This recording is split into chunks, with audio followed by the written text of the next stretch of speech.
শামশেরগঞ্জ থানা থেকে ঢিলছোড়া দূরত্বে একটি মিষ্টির দোকান আমরা দাঁড়িয়ে রয়েছি, যেখানে একেবারে গ্রাউন্ড ফ্লোর থেকে শুরু করে ওপরের যে ফ্লোর প্রত্যেকটি জায়গাতে কিন্তু যারা দুষ্কৃতীরা তারা ভাঙচুর করে। Introducing 7 Ocean, a lipstick that is absolutely you. 7 Ocean from the house of Kukumuni. দেখা যাচ্ছে যে যেদিকেই তাকানো যায় সেখানে একেবারে ভাঙচুরের যে চিহ্ন তা কিন্তু একেবারে স্পষ্ট। দেখা যাচ্ছে যে কাঁচের একেবারে জানলা, স্লাইডিং দরজা থেকে শুরু করে একেবারে প্রত্যেকটি জায়গাতে দুষ্কৃতীরা ঢুকে সেগুলো তারা ভেঙেছেন। শুধুমাত্র ভাঙা নয়, তাতে কিন্তু অগ্নি সংযোগেরও চেষ্টা করা হয়।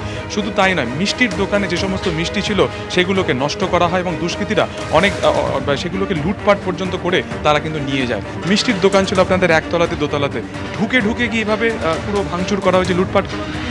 হ্যাঁ, লুটপাট না হলে এভাবে আমার অনেকটাই মাল স্টকে ছিল, যেহেতু হাল খাতাও ছিল সামনে। আবার বিয়ের সিজন একটা মিষ্টি স্টকে ছিল, অনেকটাই ক্ষয়ক্ষতি। আর তো স্কুল টাইম, আমি এখান থেকে 2:30টার সময় যদি ছেলে মেয়ে স্কুল ছুটি হয়, তারপরে গেছি। আর তারপরেই বাড়ি যেয়ে শুধু খাওয়া হয়েছে, তারপরেই তো তাণ্ডব। তো আমি আমার স্টাফগুলো ছিল 5-4টা স্টাফ ছিল, সবাইকে শাটার বন্ধ করতে বলি। তারপরে ওরা ওই সন্ধ্যার পর বুঝে কিনা আমি যখন শুনতে পাই কি হ্যাঁ তোমরা থাকবে, যেহেতু সেফ জায়গা আছে, শাটার লাগানো আছে, তোমরা ঠিক থাকবে। তারপরে দেখি যখন অগ্নি সংযোগ হয় তখন বলি তোমরা জানবে সে বেরাও। তখন আমি এখানে আসি, তখন এই দিক থেকে বুঝে কিনা বারবার আমি ওই থানাতেও ফোন করি। তখন আমাদের টিয়ার গ্যাসও ছড়ানো হয়, মানে দুদিকে পুলিশ ছিল। কোথায় মানে কী করবো ভেবে পাচ্ছিলাম না। এইদিকে পুলিশ ছিল আর ওইদিকে পুলিশ ছিল, সামনে লুটপাট চালাচ্ছে, তাদের সামনে রোড কিছু করছে না। পুলিশ কার্যত নীরব দর্শকের ভূমিকা পালন করেছে। ঠিক এইখানে যেখানে দাঁড়িয়ে রয়েছি, এর থেকে একটু দূরে, কয়েক হাত দূরেই কিন্তু রয়েছে শামশেরগঞ্জ থানা। পুলিশ ছিল, তার উপস্থিতিতেই দুষ্কৃতীরা এরকম বেপরোয়াভাবে ঢুকে ভাঙচুর করে। দেখা যাচ্ছে যে সমস্ত জায়গায় খাবারের যে জিনিস ছিল, সামনে হালকাতা ছিল, ফলত মিষ্টি প্রচুর স্টক করা ছিল, সেগুলোকে লুট করা হয়েছে। ক্যাশ কাউন্টার ভাঙা হয়েছে, সেখানে যে পরিমাণ টাকা পয়সা ছিল সেগুলোকে কিন্তু একই রকমভাবে একেবারে লুটপাট করে দুষ্কৃতীরা চলে যায়। ক্যামেরায় অতনু কুণ্ডুর সঙ্গে সুকান্ত মুখোপাধ্যায়, এবিপি আনন্দ। 4 দিনের মাথায় অনশন প্রত্যাহার করে নিলেন চাকরিহারা শিক্ষকরা। এসএসসি ভবনের সামনে থেকে অনশন প্রত্যাহার করলেন চাকরিহারা শিক্ষকরা। আর এবার জেলায় জেলায় গণস্বাক্ষর গ্রহণ কর্মসূচিতে নামছেন তারা।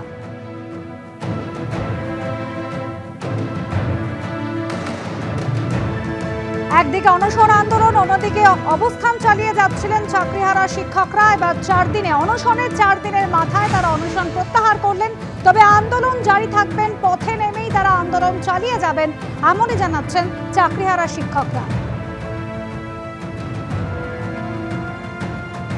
ব্যবস্থা স্থগিত রেখেছি আমরা, কারণ এখানে বায়ো টয়লেট নেই। এখানে তৃণমূলের গুন্ডারা, বাইক বাহিনীর মানে তারা ঘুরছে।